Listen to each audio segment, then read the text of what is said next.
Results వచ్చారా? అవునా? నువ్వు ఫెయిల్ అయ్యావురా. నేను ఫెయిల్ అయినా పాస్ అయినది కాదు, పూర్ణగాడు పాస్ అయ్యాడు ఫెయిల్ అయ్యాడు, అది అడని పాస్ అయ్యాడు.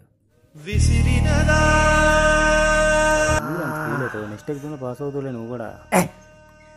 నేను ఫెయిల్ అయినందుకు కాదు, ఆడు పాస్ అయినందుకు.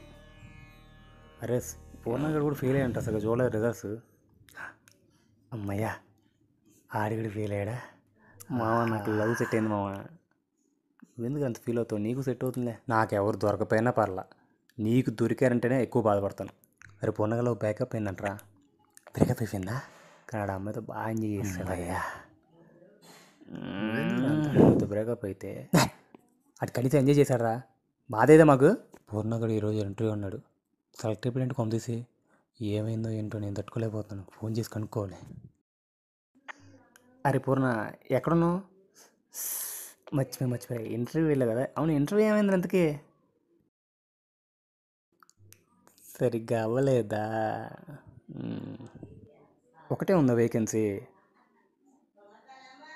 10 మంది, 100 మంది వచ్చారా? ఓకే 100 మందిలో నీకు ఒక్క రావాలంటే బాగా చేసావు ఇంటర్వ్యూ.